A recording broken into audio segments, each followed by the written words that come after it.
Second, Chair. I just need to start. Wait. I thought I had the clearance to go. Nope, sorry. Now you have the clearance. Now I had the, it was started. Start again. Reprised. Planning Commission meeting, 2013, September 23rd is called to order. And happy autumn, everyone. That's right. Okay. I'm not looking at my, for some reason my agenda's not showing up here. I think it's just. I printed this out today and I cleverly. It's on the left- bottom. I did that. I left it in my briefcase, so it's not doing me any good. I will not let Your you sign it. briefcase is having a meeting with the other briefcases. That'll work. I guessed right now. I'm a guest. I like Okay, it. here we go. Love electronics. So, do we have any public comments not on the agenda for this evening? Going once, going twice, seeing none. We have a presentation for the Willamette Falls Legacy Project update. Who's giving? Oh, sure. Chair Kidwell, we have Ken Perry with Walker Macy and Kirsten Green with Kokono's Kogan here tonight to provide you an update of where we are in the process. Our goal is to have our consultant team for the Willamette Falls Legacy Project touch in with the Planning Commission a couple times this fall and winter. So when you get to the spring Planning Commission hearings, you'll feel comfortable with where we are in the process, and hopefully you'll be very prepared to hear the land use application. Kirsten and Ken are here to kind of give a little recap of some of the activities that were held this summer in the public visioning portion and where we're moving forward in the next phase of the process. Come on up.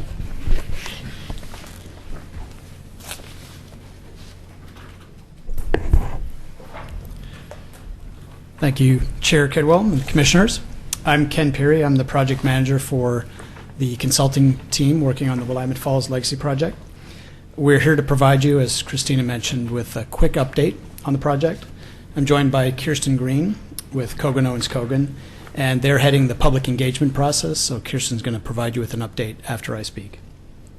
So the master planning team for the project, which includes a wide range of consultants led by Walker Macy, my firm, have spent a rewarding and engaging 2 months reviewing previous details and research about the site prepared by a wide range of other consultants and public agencies. And all of this previous work has been extremely useful and informative, and I just wanted to mention that city staff have been extremely helpful to us, and they are a wealth of information in their own right. Our team has also walked the site numerous times extensively. We've explored all the various levels of the site and the perimeter, and been out on a boat to see the water side of the site. And we've also tried to understand the context of the site too, looking at surrounding neighborhoods of Oregon City, going down to the Kanema area and looking up on the bluff and exploring downtown. So the goal was a thorough understanding of the site's physical, economic, and community context, and that's going to form the basis for the next stage of our work, which is creating scenarios and a plan for the site. So, Ken, when you say the Yes. bluff, do you mean specifically the McLaughlin Conservation District? Yes. Okay. We don't ever And really, beyond. we don't call ourselves Don't the call it bluff, bluff. though, but that's okay. Yes. I thought that's probably what you meant. That's Yes. where I live. Thank you. So we've summarized our understanding and our research in a distillation of our understanding in a set of maps and diagrams that constitute our understanding of existing conditions. And that distillation is contained in the book that you have in front of you, which we're calling the Opportunities and Constraints for the Project. This booklet is fairly self-explanatory, we think, but we hope that take a look at that booklet and let us know if we can clarify anything, and Tony and Christina will be able to answer any detailed questions. But the booklet is organized according to the project's core values, and I just wanted to reiterate those in case you're not completely familiar with them. The first being public access, and I should mention that these core values are shared and agreed upon by the four major partners, which includes obviously Oregon City, Metro, Clackamas County, and the state. So the first core value being public access, with the goal of ensuring access to the falls and providing places for people to gather. Second goal, economic redevelopment, providing jobs and prosperity. Third, healthy habitat, maintaining and restoring and protecting the unique ecosystem of fish, wildlife, and plants along the river. And then finally, historic and cultural interpretation. So each of these core values receives a page for constraints and opportunities. And in this context, a constraint is considered as a characteristic of the site's condition that limits or represents a challenge to the site's rehabilitation and redevelopment. But it's worth pointing out that these challenges to us are not insurmountable. They're just going to require some special attention and creativity to resolve. Opportunities for each of the core values are positive elements that can and should inform and shape subsequent physical planning and placemaking efforts. And I want to point out, too, that in our minds, the two are not always exclusive, so some may consider a constraint to be an opportunity and vice versa. So please do take a look at these on your own time and let us know if we can clarify anything. Just a brief comment. This is really well done, well laid out. Thank you. It's easy to read because it's Yeah, not easy- crammed together. easy to Nice read. job Thank you. on this. Thank you. And this is available to the public, too, via the website. Great cover photo. Thank you. So the information that is presented in these diagrams is directly informing our next steps, our visioning for the project. We are now in the process of preparing initial scenarios guided by this work, and we're going to present those to the public on October 10th. And we hope if you're available, you'll attend the open house. Kirsten's going to mention that. And with the feedback from the public and from you, these scenarios will be refined into a set of master plan alternatives, which will then blend into one preferred plan. And that's going to serve as the vision for the site and will influence directly the drafting of the land use plan and implementation strategy for rezoning, which you will have a direct hand in helping with. And we're really looking forward to working closely with you over the next 6 months and into next spring to review that application. So Kirsten's going to now describe to you the results of what's been a very successful public process. I had a question first. Hope I'm not jumping the gun here, but we've already experienced in the last several years flooding at that site, and I notice you do document the or mention flooding, but what we haven't experienced, what we keep hearing about, is the big one, in which more than likely will affect the waterways around this area. Are you going to include any planning in that regard about flooding and earthquake? Specifically flooding, we do have a consultant on our team that's taking a close look at the 96 flood line and trying to get a little more confirmation about the precise location of that. So studying aerial photos and looking at elevations, and we have a surveyor on the team, and if it's deemed necessary, we might have that surveyor actually try to pinpoint specific spots to provide a little more precision for that flood line. Because I know people that are going to invest money on that site are going That's to want to very know that important. information. Yeah, it is. And it should be public information, Right. really, Yeah. and really accurate stuff. Yeah. You know, That'll be part of the land use application. who controls that water, or are you going to look into that? Is it Army Corps of Engineers? Do they have any authority or responsibility for dams and things of that nature? Do you want to take They that? do or- on the other side. I don't know. Sure. Well, first you have to kind of look at this in the land use application format of as we move forward with the master plan approval and the rezoning and our floodplain overlay district, we'll get into some of the details of how that affects Okay. future development. You know, how the Willamette River is maintained. Yes, the Army Corps is a part of that, and that's kind of a parallel question. But what we can look at this spring is relating to kind of what do we need for the zone change? How does our floodplain ordinance regulate that? And what are the facts on the ground do we know about how the area flooded in '96 and the 100-year floodplain? The one thing that is different about that site than many other sites is the '96 flood inundation area is quite bigger than the 100-year floodplain. And so we're looking really at two lines. We're looking at the FEMA 100-year flood line and the 1996 inundation area.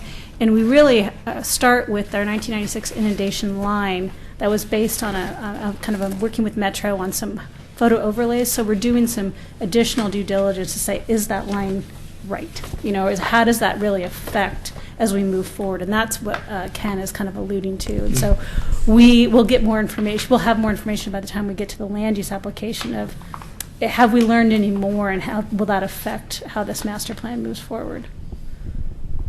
Yeah, I know it's early in the planning stage. I didn't expect any detail. I just wanted to know if you were going to look at that. That is part of our team. Yeah, Okay. thank you.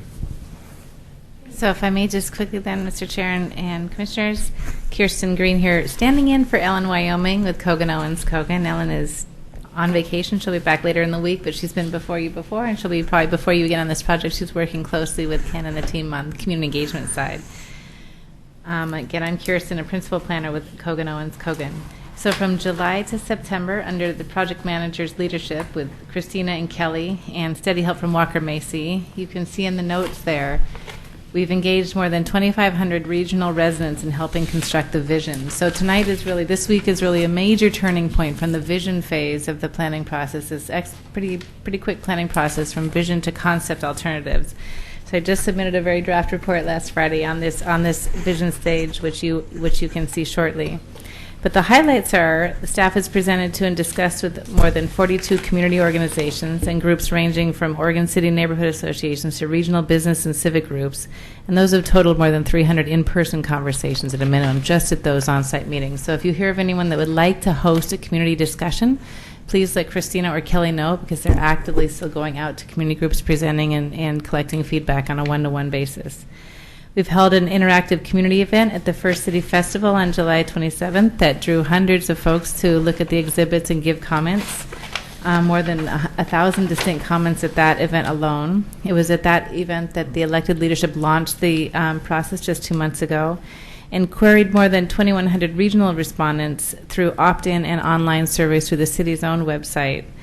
Christina and Kelly have built and maintain a robust website and a social media program that includes blog posts, Facebook, and Twitter.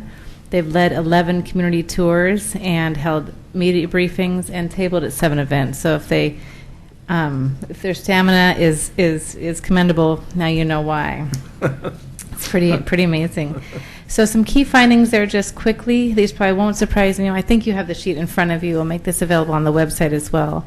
Public access, again, organized by the interrelated core values, and that interrelated nature of the core values is so important, not to sacrifice one for the other, but public access is by far and away a solid priority. More than the 2,000 survey respondents, well over 90% support public access on site by foot and by bicycle, and people are very curious, how can we possibly get to this majestic site? So it's probably one of the key design challenges overall. Folks, we're cognizant that all this should support and complement public-private redevelopment scenario, so we can do what we can through the master framework plan, but then trying to just say enough about public access while still allowing redevelopment on the site. Regarding economic development, more than 3/4 of survey respondents strongly support some sort of redevelopment activity. You can see the data there. Folks very strongly support tourism aspect. Of course, it's a national legacy opportunity, so tourism, of course, is a factor. Clackamas County very interested in that as well.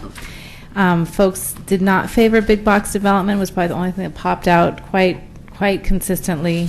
So folks are looking for a little more complexity in the site than just one single user, and the transportation impacts associated with that would be challenging as well. Question? Please, yeah, sir.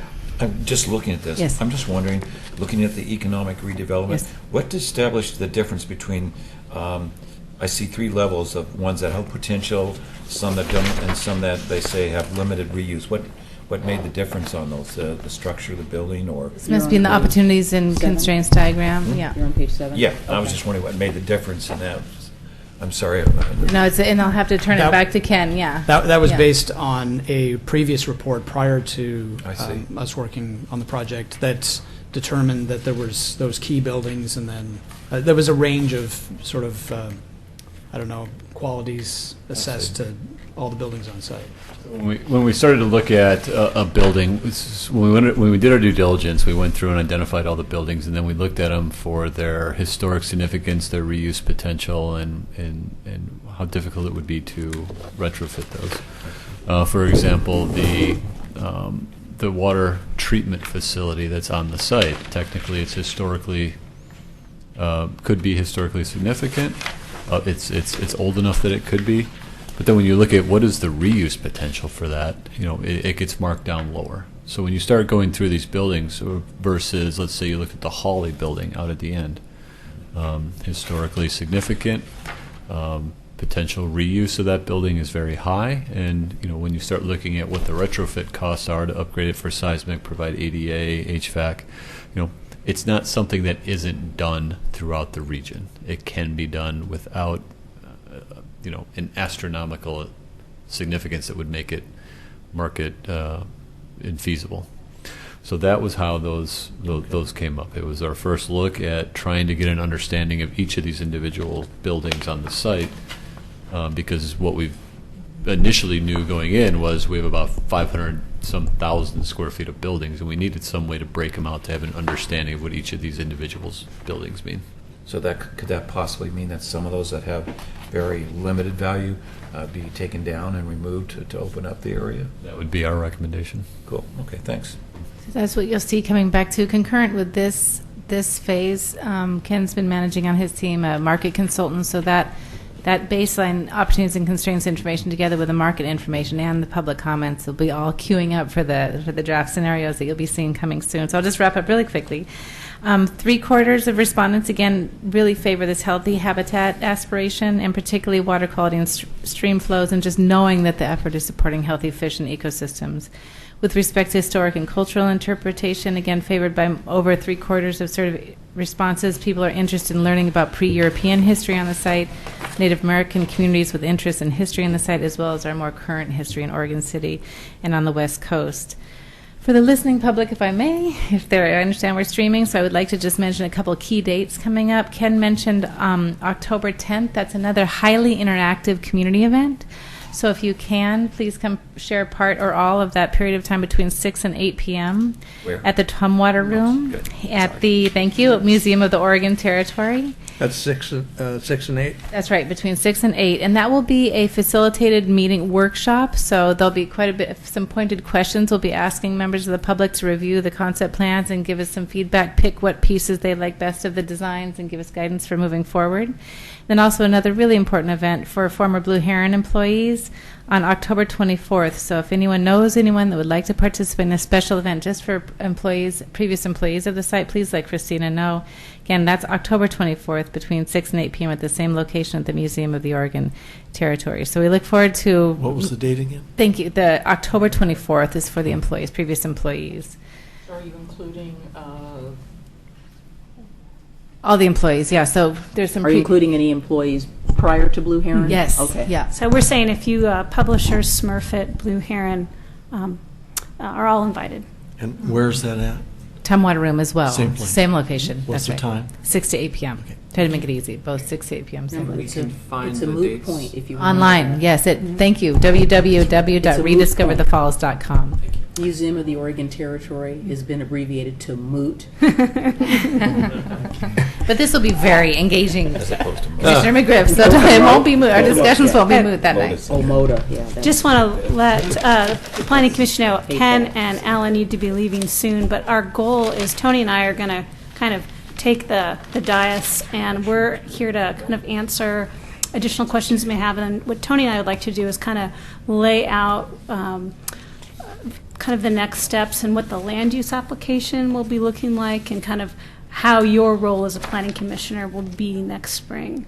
So if you have any additional questions for Ken or Kirsten, this is the time. I've got one. This word collateral.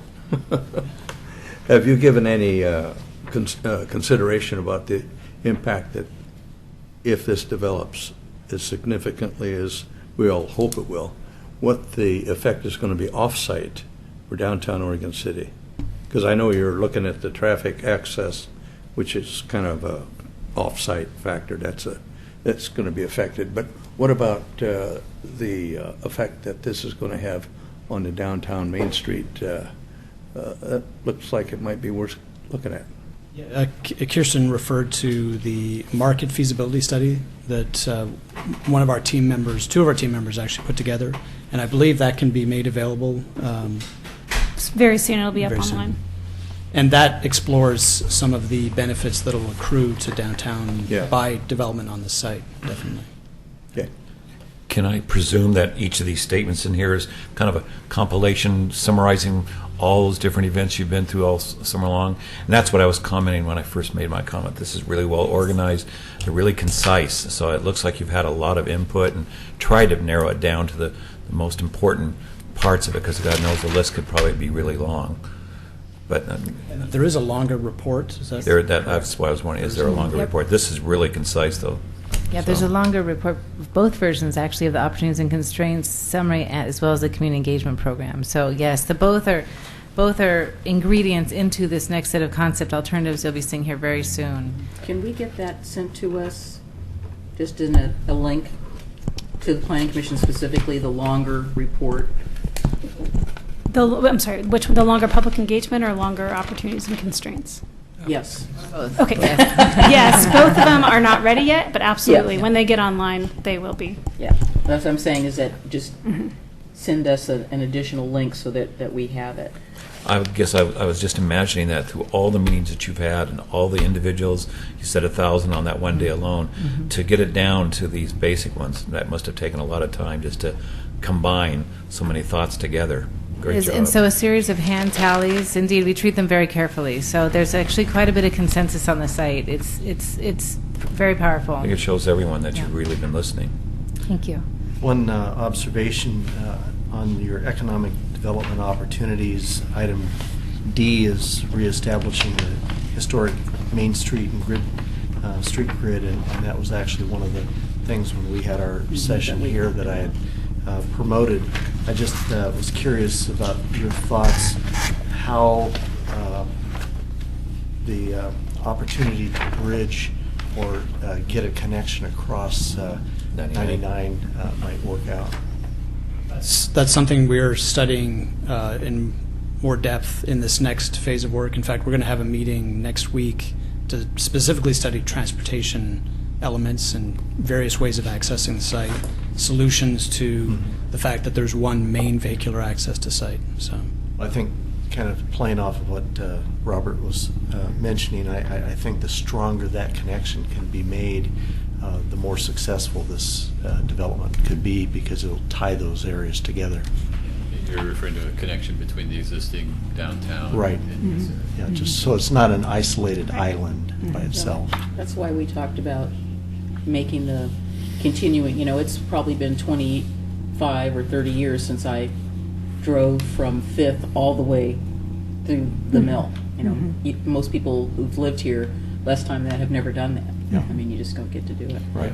You'll have to have school crossing guards with flags to get people to You're slow higher. down on 99. You're higher. You're higher. First crossing. So I have a question. I think that's going to flow over into conversations with Tony and Christina, but I will ask it. So at the very beginning, there was a brief mention of a couple of points of involving the Planning Commission, and so I guess prior to the legislative document drafting, I would like to know where those points of intersection for us are, because one of the things that I don't want to have happen is that we get a little complacent, we're not reading the longer versions of the documents, we don't want the shortened versions, and we get to March and everybody's in a panic and they've got a stack of stuff to read. So I would like to have more now and make sure that we have some intersection points. So at the next sort of major milestone, I'm assuming Tony and Christine are going to brief us, and then before we even get to the drafting, have some sort of a session with us to talk about, okay, where are we, what are we thinking, what's going on out in the community, just so that stuff is continuing to flow in both directions, so that when we get to April, we know as much as you do, so that we can make an informed decision. One other point. Like the chairman mentioned, the grid system, continuation of downtown Oregon City. Once you make that move, once you make that commitment, you're talking about, as I understand it, dedication of public right-of-way. And that's a big That would one. be, yeah. That's a Yeah, big one. rededication. Because all of a sudden, you're partitioning property. Right. And the minute you partition property, you're starting to make choices that are going to flow from that. So that's really critical Yes. in my judgment, because then you start to form things. Right. That Once creates you- blocks. Yep, and Yeah. once you've done that, then you're talking about zoning and where it's going to go and where buildings are going to go. So I think that's really, really super critical. Christina, is We're there- guided in those ideas by the original plat maps, which have been very helpful. We're Okay. not really creating a new idea of a grid. It's these little going back to more- what was there. It's these little things like that make the flow of ideas logical. People say, "Oh no, I understand why they did that," and that kind of stuff. Exactly. So, Yeah. like Denise says, that just keep us up to date, so we're not. Absolutely. Absolutely. And do we have somewhere in your documentation a map that shows the underlying plat? I mean, I have one at home just because I have the plat, but I don't have it with the Blue Heron property laid over the top of it to see. It just FYI sort of thing. That's, I know that survey exists. plat is available. I've seen it, so I know that it exists. So there's the two Yeah. mashed together? There Okay. it's overlaid. We have a map of that. Right, can and, send that to and us I too. think, as Bob was saying, I think that actually strengthens the plan if we can say we're not coming up with something brand new, but we're going back to historic precedent that was already there before. They vacated everything Yeah. years ago, but. I think Christina and I will talk a little bit about the process and how we will touch back with the planning commission as we go through this.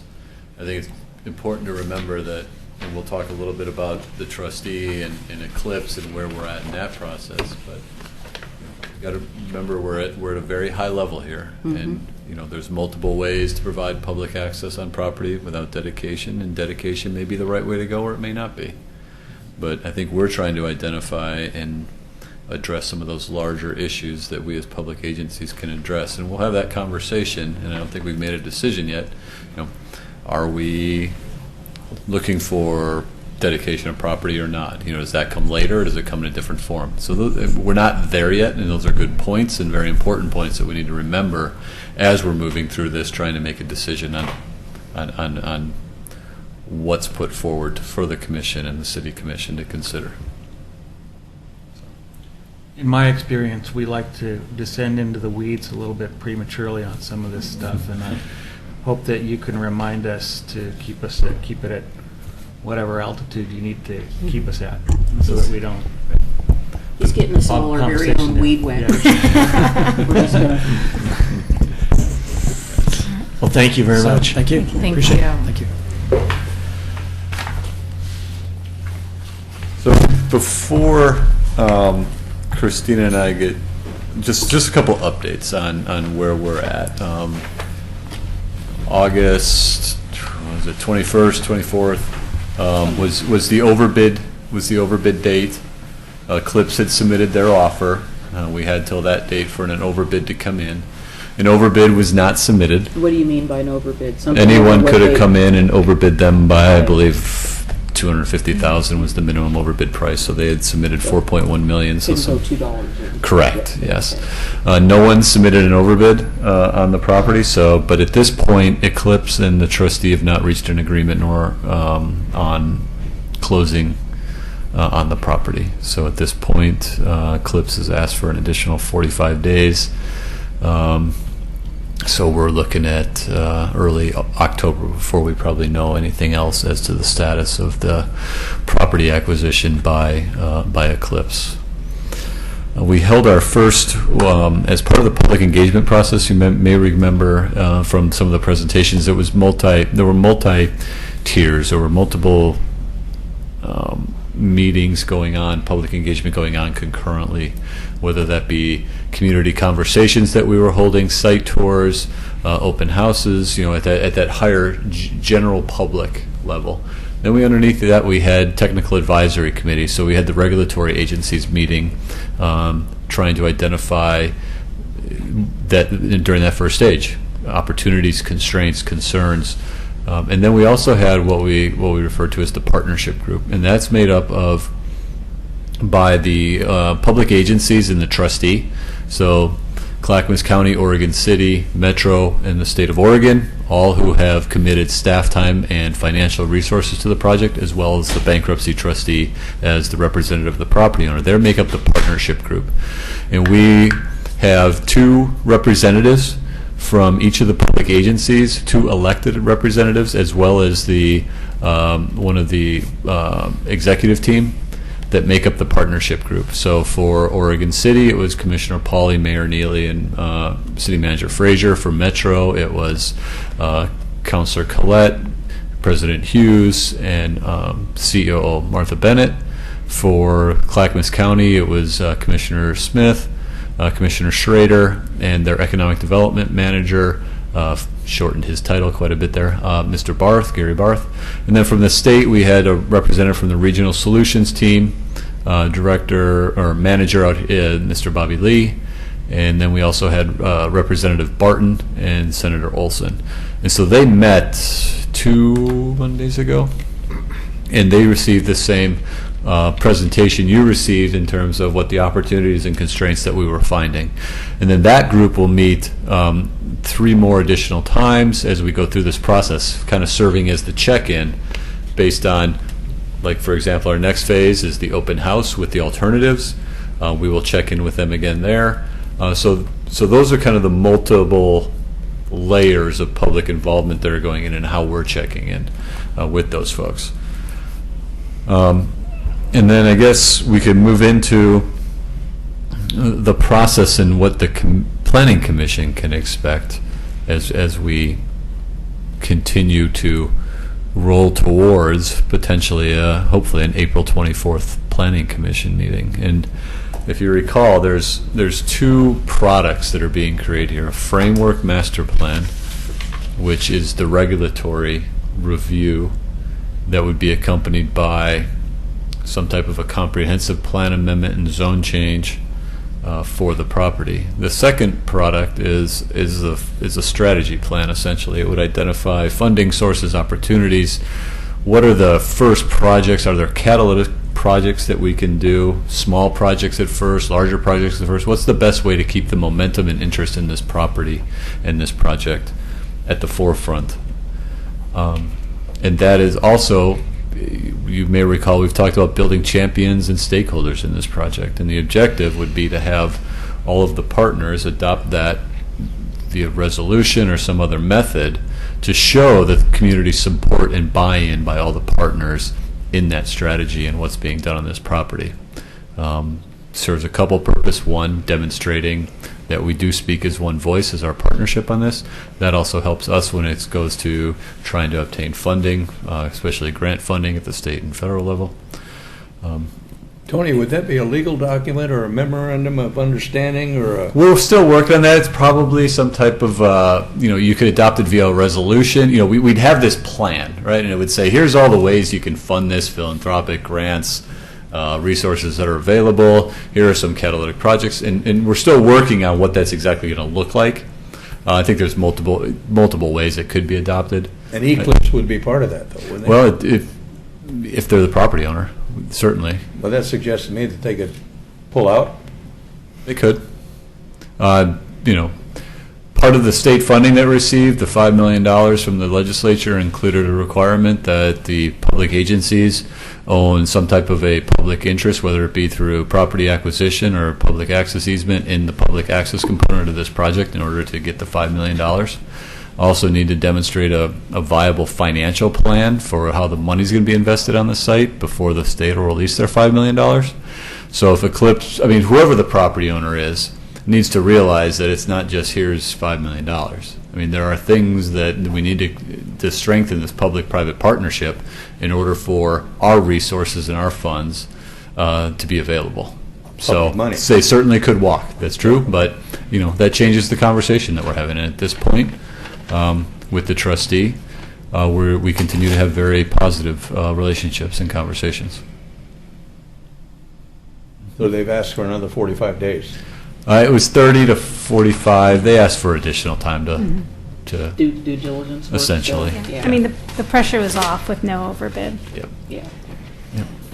And you said the target date for having that all put together is April, 24th will be our 24th. first planning commission meeting per the agreement that I signed with the bankruptcy trustee. Well, it'll be hopefully finished before that. So we agreed that the Yeah. first planning commission hearing is April 24th, and so we're assuming a traditional process where a few planning commission hearings and a few city commission hearings to get through for a summer adoption. That the second document, the strategy document, may be in a little bit of a parallel process. We're still kind of working through, but we specifically, it's identified as not, you're not going to see it as part of your land use application. That'll be the regulatory framework document. So you will be seeing two different versions of the document, and they'll have different information, though they'll share a lot of the same information. You said something that kind of struck a thought in my mind. You say the pressure's off. For them. Right, for Eclipse. It's off of them onto us. No, but what my thought was, does that mean that Eclipse could come back after this 30, 45 days, whatever it might be, and say, well, we've looked at it and it's not worth as much as we thought, so they could have overbid in the beginning to block anybody else, and now they're going to come in with a lower bid? Is Yeah, that a possibility? I don't know the details of the negotiations with the trustee. We don't Yeah. negotiate on behalf of the trustee. And Yeah. we Just wondered, it just kind of struck me when you said the pressure's off. They can say, oh, sorry, it wasn't worth as much as we thought. But they put it in writing, so they're kind of on the hook, I think. well, my There's no my money. understanding No, is, they just in paper. correct me if I'm wrong, my understanding is that this plan is basically neutral in terms of who buys property. It's a plan that would be a viable plan no matter who the buyer would be. That's the intent. You know, Yeah. from the beginning, we've identified our 4 values that all the partners have agreed to in the trustee. But the public agency's position has always been to knock down existing and perceived barriers to development. So this is not contingent on Eclipse being the buyer. It could Right. be anybody coming in Right. and buying it. The Could plan we- is still viable no matter who would buy it. You're right, which is why Loci and Eco Northwest, our market analysis consultants, we're relying on them heavily because, we can sit here and come up with some amazing plans that will not pencil, and that doesn't do anybody any good. Right. Could we be more specific and probably, of course, if we knew who the buyer, if we had the property owner in with us right now, to us that would be an advantage. But in the absence of that, we continue to move towards how much can we provide that certainty with enough flexibility? I mean, that's what we're trying to accomplish here. We're walking a kind of a thin line back and forth of making sure that the public and the review committees, the planning commission, the city commission have enough understanding and certainty about what we're trying to accomplish here, but allowing enough flexibility because I don't know what the market is and I don't know who the buyer is. But if we can narrow that range down to here are the sideboards that we get to work within, that benefits not only the public side but the private side. And the reality of a development like this is that it may take well over a decade for all this to be put together. So it's not something that, even if, let's just say hypothetically, Eclipse go ahead and consummate the deal and become the owner of the property, we wouldn't necessarily see the result of this anytime soon because it really does take a long process to go through that. Yeah, there's a lot of ways to develop the property.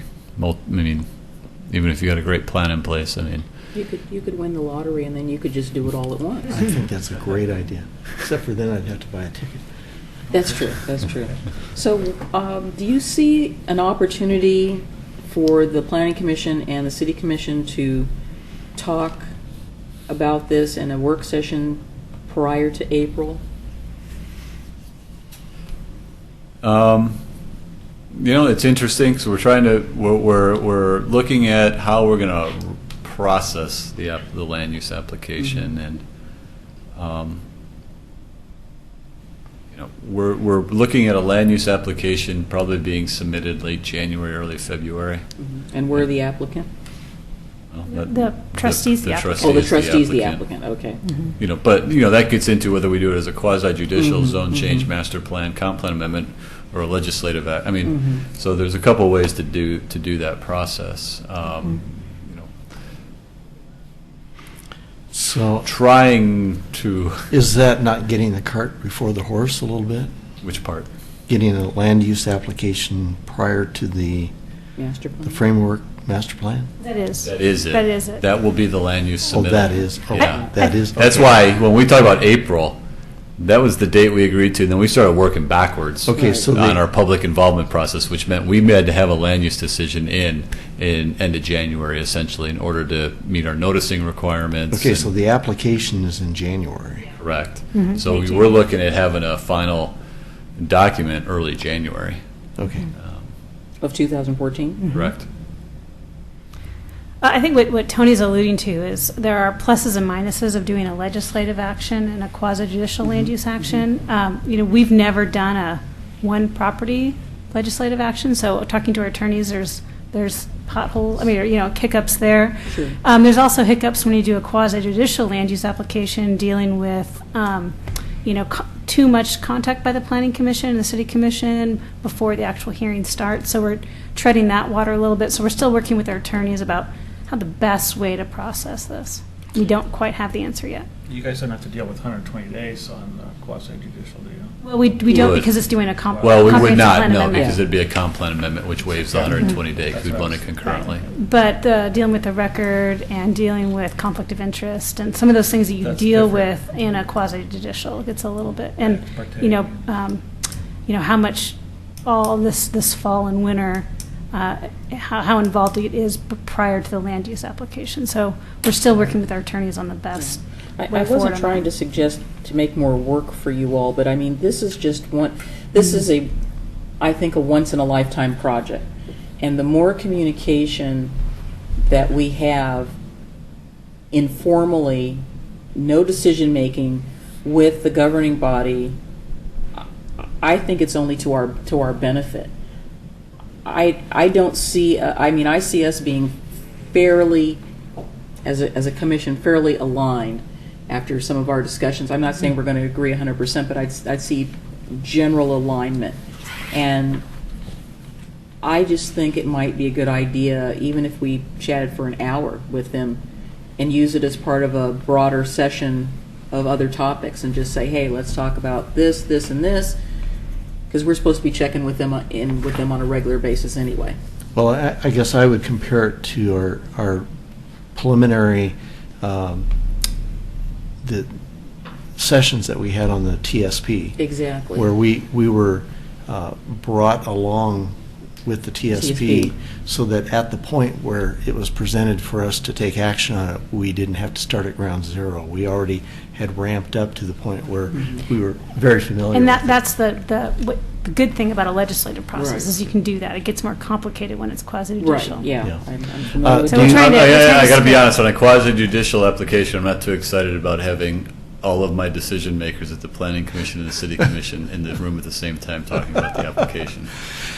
Well, not about the application, but about the legacy project, not getting that, not going into that realm, but just about, that's what I'm saying, an intersection point to me would be critical before that stuff is coming to us, so that we're not talking about it, but we're talking about the bigger picture. Where are we going? What are we all still thinking, here's what we've heard. Just have some conversation. Tony and I will talk to our Sure. city attorneys, and we all want the same thing you want. We Yeah. just don't want to be caught up on, we shouldn't have done that, No. and that was a bad procedural, and we just want to make sure we move forward in a way No, that. I totally get it. I would expect that would be what you would be checking on. Do you have a kind of a milestone schedule that you could share with us that kind of gives us an idea of between now and when something is brought before us for action, what those kind of key milestone dates are going to be? Sure. We have a detailed one on our website, but I like to think this way. Think of October is alternative concepts. So kind of what Kirsten was saying is not in a sense of plan A, B, C, but it's what about this compared to this, or look at different attributes of the site and how to look at it in different ways. As we get into November, you'll see more of a traditional plan alternatives. And as we move forward into early January, you'll see a preferred plan. And that will quickly move into the land use submittal, which will be late January, early February, to notice the hearing for April, for our staff to write our staff report for it, and to get it ready for that April 24th hearing. I think, of course, most of us have on our calendars when we have the planning commission's meetings, but I think what I hear, and maybe I'm reading into it, where we need to make sure that we are present and accounted for, so I can put like a big asterisk on the calendar. It's like, okay, here's this date. So you don't play hooky on those days. Yeah, exactly. Be there or be square dates. Once we get a better handle with our attorney, the other thing is, keep going back to rediscoverthefalls.com. We're trying to put everything online. And I think, with Denise's comments, I'll make sure when there's something new online to also send the Planning Commission a separate email and say, just let you know the such and such document is now online. I can give you a link to it just to keep you going on. Because about every couple of weeks there'll be a new, something new going online. It's either a sub-report or revisions of what we've been working on. The public can still make comment through all this process, Absolutely. correct? Do you expect, or do you foresee any consternations, any people upset by some of what they're seeing in these programs, like when they have the meeting on the 10th? Do you expect larger crowds of people to show up because there's some... right now we had the Dreaming Hat on this summer, which I love, and the reason why I'm glad we did the Dreaming Hat is I want to see what moves us as Oregon City residents and Oregonians, because at the core of this, we are building champions this year. So what moves us? And we've learned a lot through the summer. And then we can distill that into the realities of the site, be it the site constraints, market analysis. So that's what Walker Macy is really doing, is kind of translate people's dreams into what we're working on. And then also within, we have the zone change and the technical information, and then we have this larger strategy document and these other parallel catalyst projects. And as we're moving forward, one thing that Kirsten did not announce, we're doing a second opt-in survey that will also be on our website in late October. So after we hear from the public at the October 10th and what the work on Walker's Macy is doing, we'll have a second opt-in survey, which hopefully will get 2,000 more people to comment region-wide, and also it'll be on a link on our website as well. So it's been more positive dreams than it has been any challenges to this whole program. Yeah, but I think what Kirsten has said is really important to know, that the community has embraced the concept of the 4 values pretty wholeheartedly. Good. And so when you get to these kind of smaller, if you get into some of these planning, to know that the community supports the big picture, I think we kind of have our direction. So we're going in the right direction. The community supports this. And once again, the master plan is framework. We're not going to solve everything. And there's still going to be couple of things of the to-do list. And, it's not going to be the definitive perfect package with a big bow next April. There's going to be some, additional studies, and this needs to be done. And these are, additional work that needs to be done either through us or the future property owner. So, we're trying to reduce or remove the barriers we can this year based on what we know. But I kind of think of this as year 0. This is the very important first year, but we're not going to resolve everything this year. I think that goes back to what Commissioner Espy said about, there's, and even for us, there's this desire to dive in really deep into it. And I think it's just part of the expectation management is that you got to remember we're taking a site that we knew very little about. And we're trying to make a pretty significant change in not only the use but what the potential of that site is. And so, as Christina said, there are going to be things we're not going to be able to get to, that we're going to identify and say we need to look at this a little bit in more detail. But with the investment that we have now and the time that we have now, it may not, or what we know now, you know, what we learn may drive another discussion that's going to need to happen and I see occur. this as a stratified process. It has to be. Yeah. It's too complicated. Yep. And there's, you know, without having all the, you know, the property owner at the table, and then working within the time frame that we have with the limitations that we do have, you know, it's knocked down as many of the big things as we can and identify those things that we don't know to make sure we follow up on. Tony, I think the big elephant or gorilla in the room is always going to be that public access. And once you identify that and it's accepted by the public as a big hoorah, and the property owner agrees to that, I think one of the big problems goes away right there. Public support is just going to be right behind this, if it's acceptable, it's going to be right behind this project. But, you know, if you're talking public access, it's a sidewalk. You know, public's not going to support that. So that's got to be identified as right up front, you know? And all the actors, all the stakeholders are going to want to know, where's my money going, you know? You know, I haven't had a lot of conversations about this with anybody in the community, but I've had 2 or 3 people comment to me, and the 2 things that were expressed, one was that they were hoping that we do not go down the road of a big box department store or something there.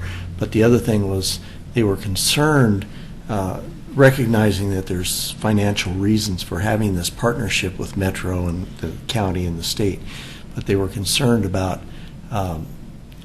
losing our voice as Oregon City in the process. And so the concern that was expressed to me is that they really hoped that we didn't get you know, bulldozed by Metro or the state to do something with this plan that we weren't comfortable with as Oregon City. And that is, you know, a concern that we've heard as well. In the end, the city commission for the city of Oregon City makes the decision. But there are ramifications in terms of the partnership, in terms of decision-making process. I don't think that, you know, I can understand why when we have multiple financial partners what the perception is, and we've tried to work as a city to not only, you know, to represent the positions that we have as a city in that partnership. But there are other actors involved, but it's not, you know, behind the scenes they're telling us what to do. Oregon City is in charge of the land use process, the master planning, and this agreement. We have the IGA signed with all the other agencies, you know, and it's difficult. When is collaboration perceived as someone else pushing their way? I mean, you know, we've got elected officials from each of these agencies in the room sitting together, speaking as one voice and having these discussions. But, you know, I think that the perception that somehow someone other than Oregon City is running this process right now just isn't the case. Yeah. We've got the grants, we're the staff, we're the decision maker, and in the end, we're the approval body.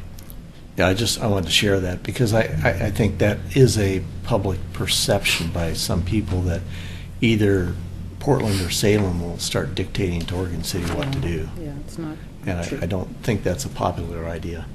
in It's Oregon interesting City. when you hear, you know, 90+% want public access and open space and parks. And, you know, is Oregon City going to do that by themselves? You know, and that's the discussion that we Right. have to have, and you have to Yeah. cultivate those.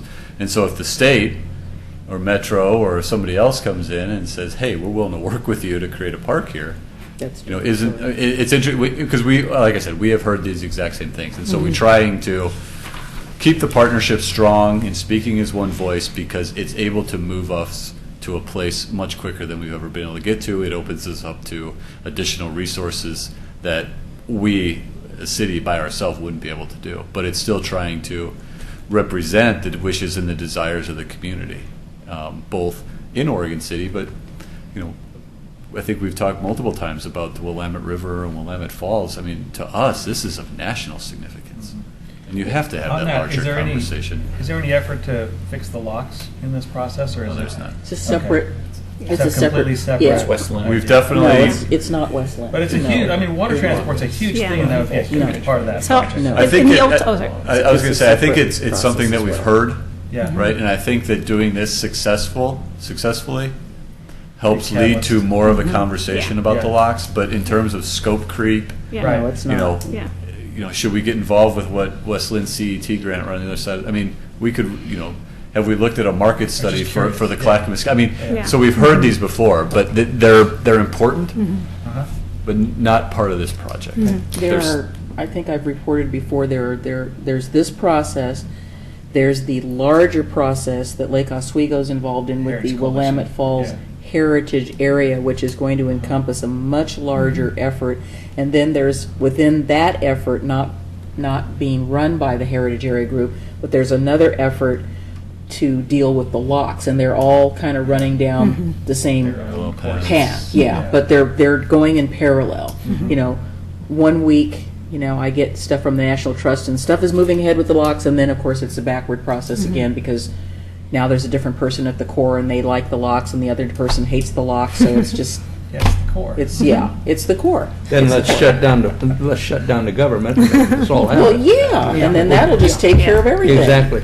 But, Tony, you raised a good point there, and that's why I raised this collateral economic impact that this thing is going to have. If it's half as successful as it could be, or we hope it might be, that's going to be pretty expensive for the city to address all of those needs, like parking and pedestrian walkways and everything that goes along with it.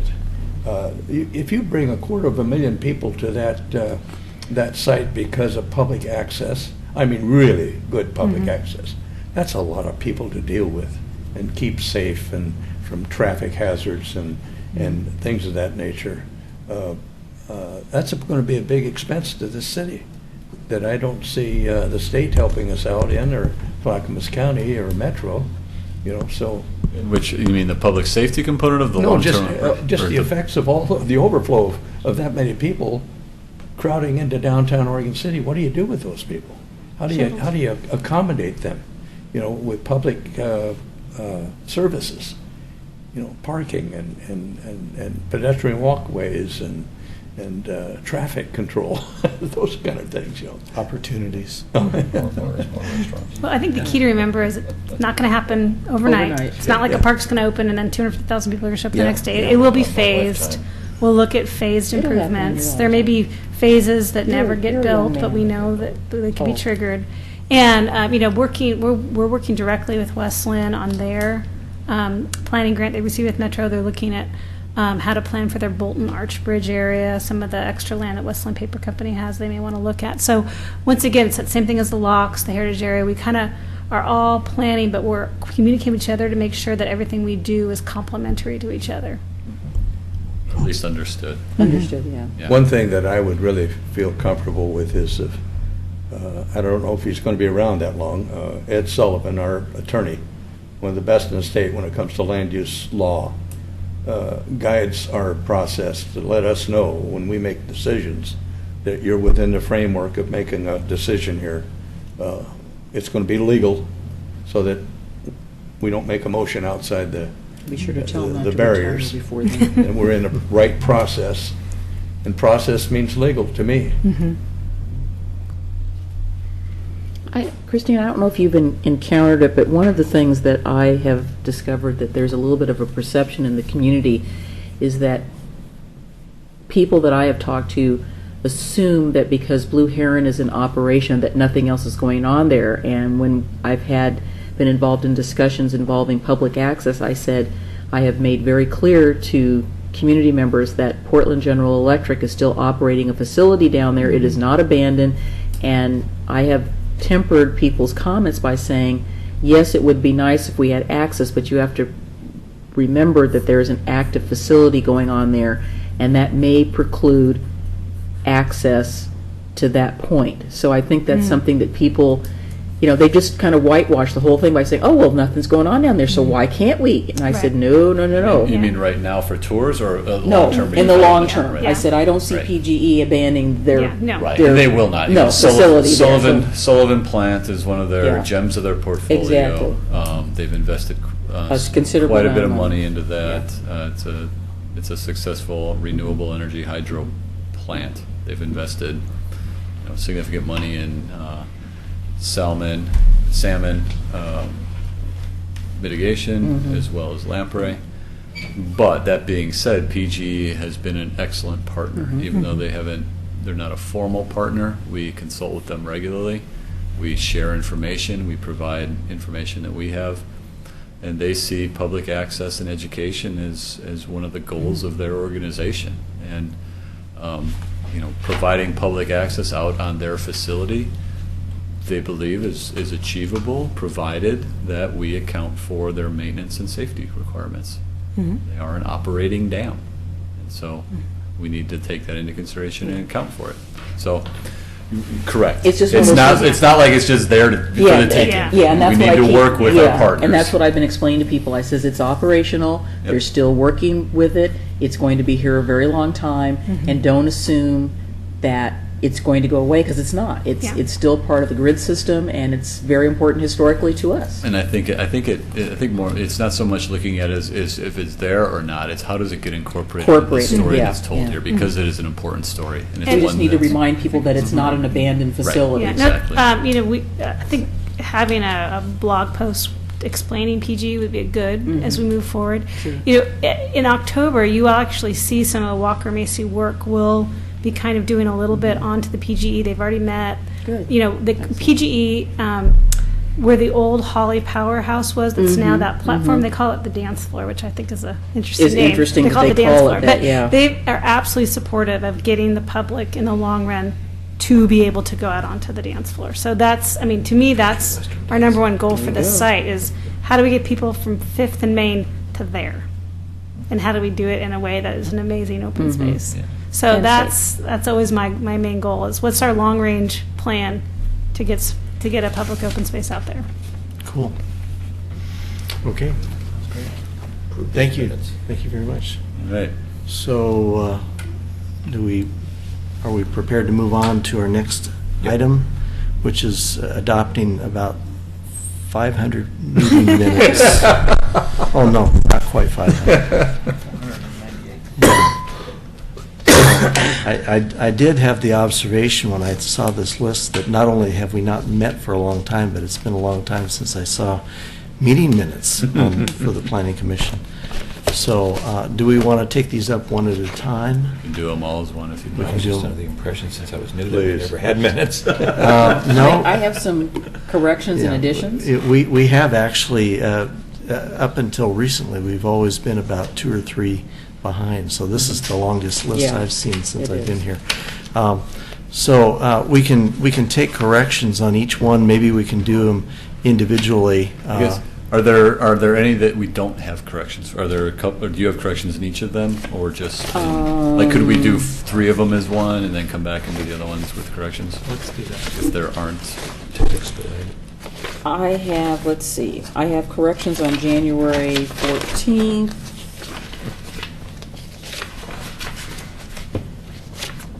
January 18th, excuse me, March 18th, March 25th, and a question in general about all of them, which, if I could ask that First, may help. first. Ask that one first. Okay, I'll ask that one first.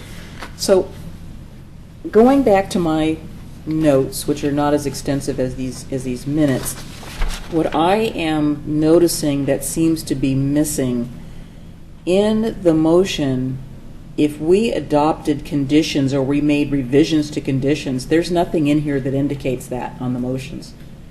And I was specifically thinking about the hearings that we had on the TSP. I thought we had some revised conditions on one of the subdivisions that had some quirky things going on. That one that was over off of, was it Pease Road or Parish Road? And the way the motions are written in all these is that a motion was made by so-and-so to do X, and then there's no mention of what it is that we approved or what we were doing or whether there were revised conditions. And so I'm just wondering if that get left off or that wasn't, because I know on a couple of them I made, I was pretty specific about we're approving these conditions with the following addition, blah, blah, blah, blah, blah. And then it was rephrased by our city attorney, Carey, into the motion. And that is not reflected in some of those. That was my concern. I mean, if somebody was to read these, who's not us, they would not, I don't think we're doing anything. well, no, they would think we were doing stuff, But but, it doesn't reflect. It the doesn't changed reflect what- Conditions of approval. yeah, or whatever was we were approved specifically. That was my concern about those. And I don't know if any of you all remember on any Yes. of the motions that we Yes. made. There were some of them were Yeah. quite Right. detailed. Yeah, I would say that it's probably more typical that we've had some conditions attached than not. So I didn't notice that. I'm glad you pointed that out.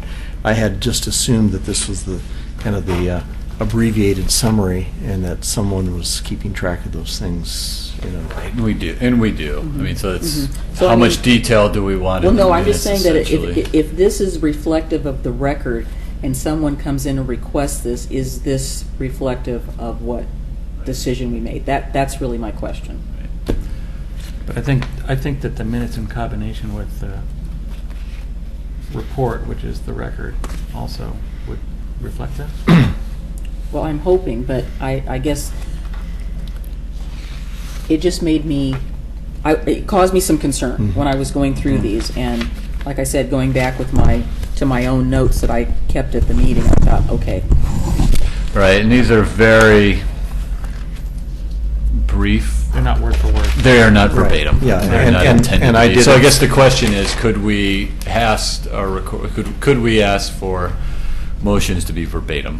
I don't. We're not going to be able to capture the essence of the whole conversation. Well, no, not the whole conversation, I but think I think the vote. The one is- thing that might be a good thing to include, maybe going forward, is not necessarily what the conditions of approval were, but to note that the motion was approved with conditions of approval, so that that if we if somebody wanted to know Modified. what was done, they can go to the more detailed record, but they would at least know that the commission took action with conditions. Right. Okay. What is the detailed record, Tony? Would it be videotape or? It'd be the video unless you wanted to have them done verbatim. Like if someone if there was an appeal, like up to Luba, we would be required to create verbatim transcripts or. Yeah, no, And so we're not, because I can't afford to do that. No, I would just say that I think it's really important to have the motion.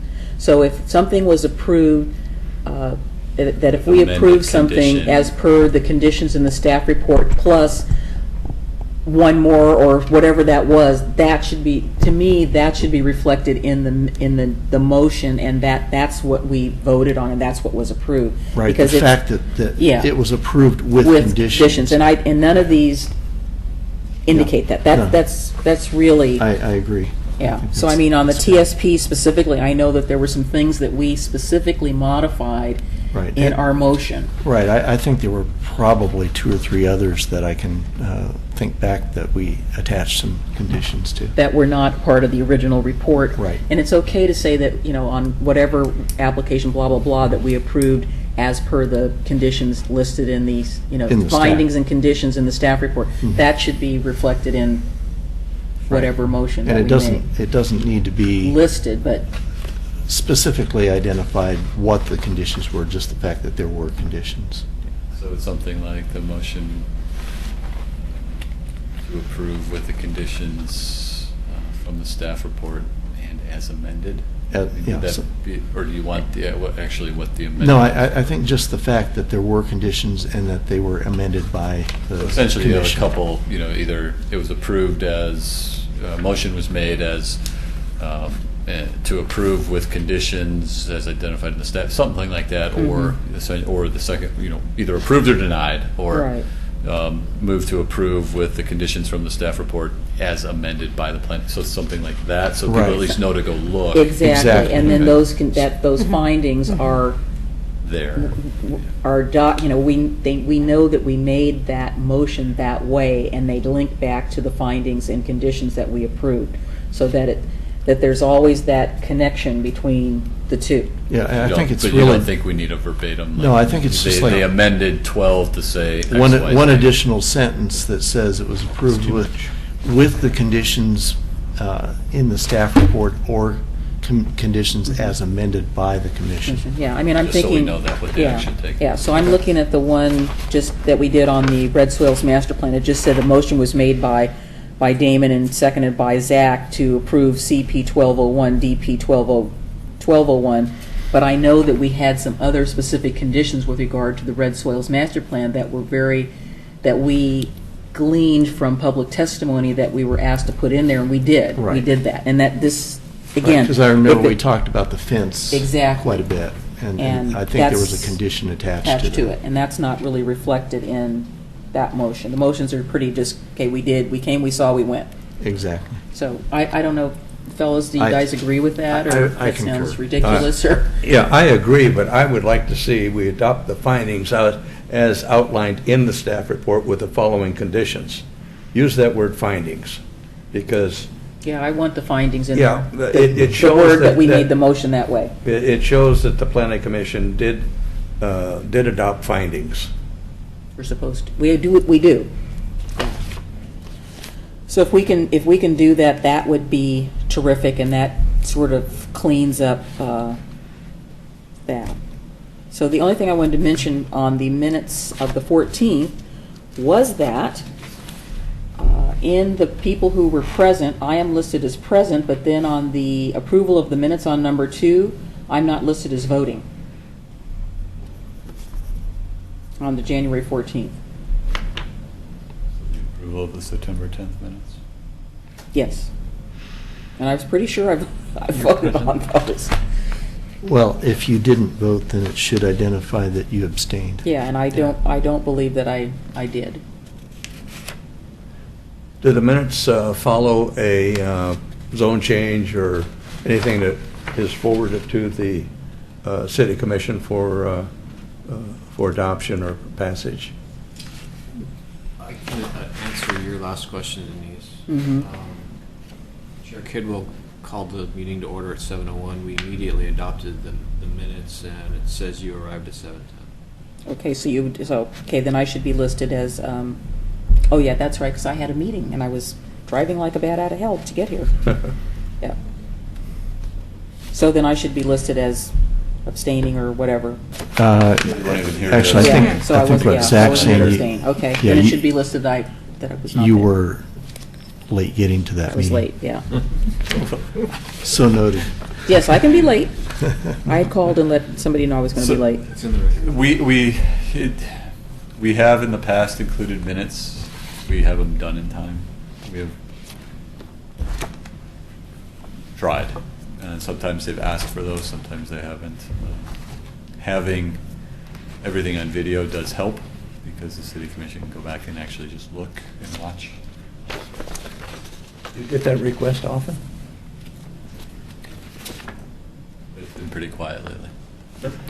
Tony's going. Okay, Okay. Denise, you had other questions Um, or comments? Yeah, I had just took them out of order again. So I've got January 14th, and there was January 28th. I didn't see anything on that one other than the same comment about the motion. Motions, plural. Then on February 25th, I didn't see anything on that. I think you spelled Laura's name wrong on the meeting on March 25th. It's the first hearing, PC 13-021, second paragraph, Christina, and then that other person. And then I had a question about, there were a couple of places where there were question marks after a person's name, and one of them was one of our consultants. and I was wondering, had that been corrected On which date? in the minutes? For which? Hang on. It was involving the 25? transportation master plan, and 2 people were here. Hang on here.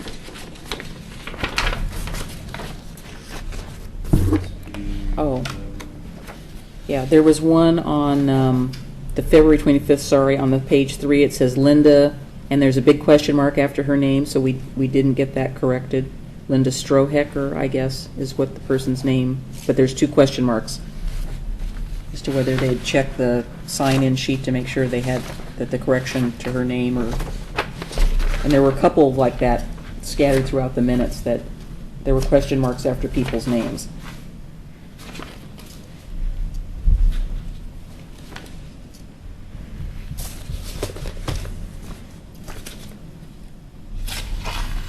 On the March 25th on page 3, Carl Springer and Kevin Chewick, question mark, question mark.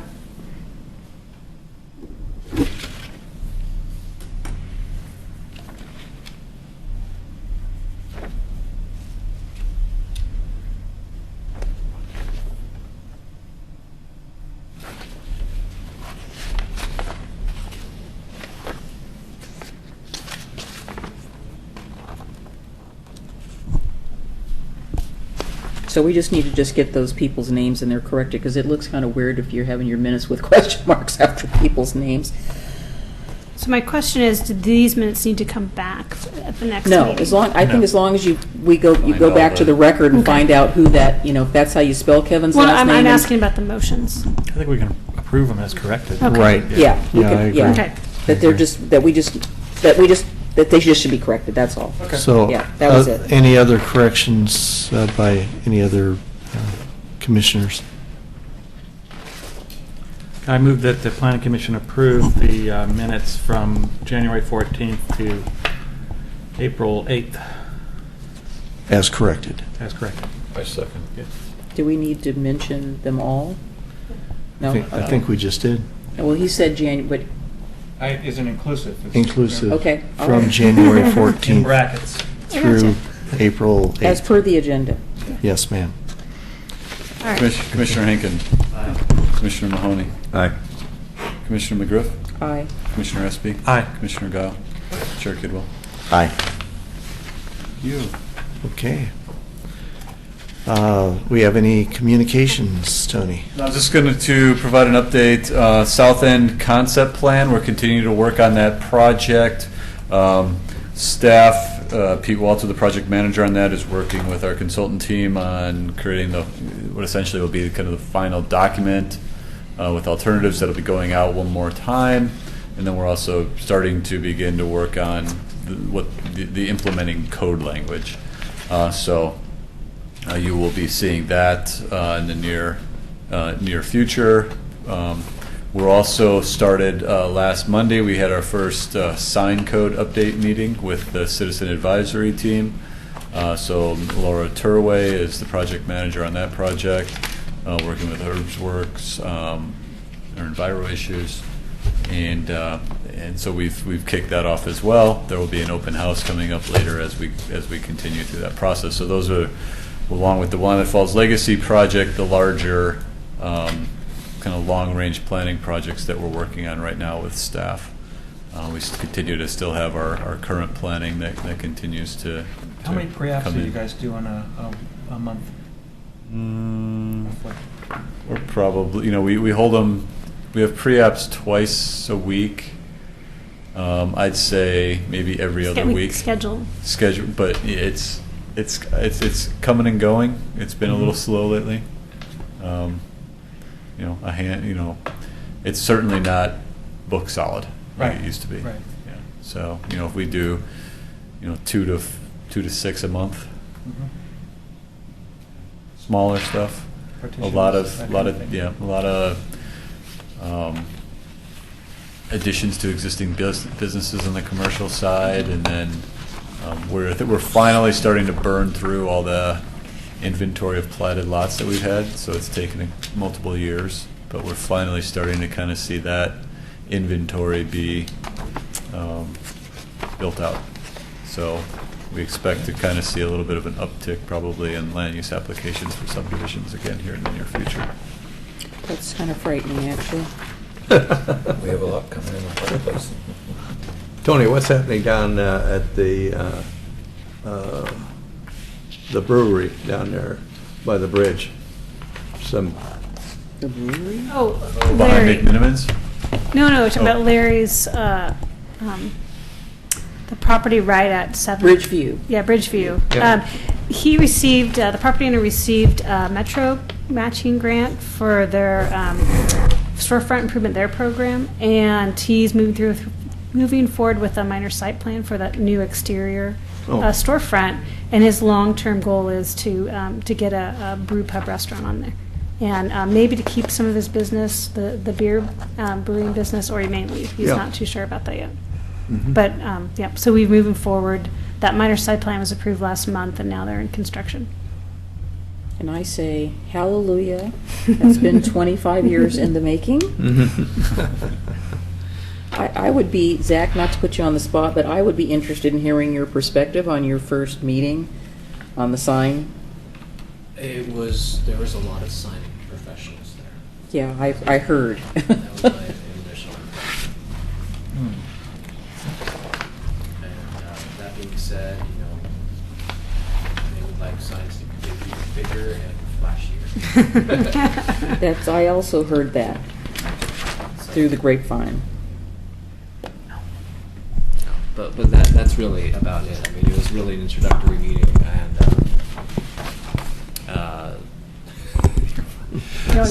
yeah, staff is going to be covering lots of stuff. But I look forward to actually when we can figure out what is a sign, for Oregon City, because it's really a cool opportunity that we can actually re-look at what we're actually considering, because we're not even quite there yet. But I think that it'll be a good enough balance with people in the room that we're not just going to be putting in signs that are big LED things that flash every 8 seconds. Which they could. Animated Yeah, changing signs. But we'll see. Okay, any more? We don't know when the South End meeting is going to be rescheduled to, but there is a day. Okay. Shall I Okay. call you tomorrow? We're still- Or is there like an you could email call coming Pete, out? yeah. Okay, call Peter? All right, I'll do that. We're still working on our staff comments from all the Okay. other agencies and trying to incorporate it into the document. I just moved a bunch of stuff around a month ago so that I had this Wednesday clear. So if it's changed, I want to know right away so I can use the bulldozer effect and clear the calendar some more. I'll entertain a motion to be adjourned. Move, so move. Second. We're adjourned.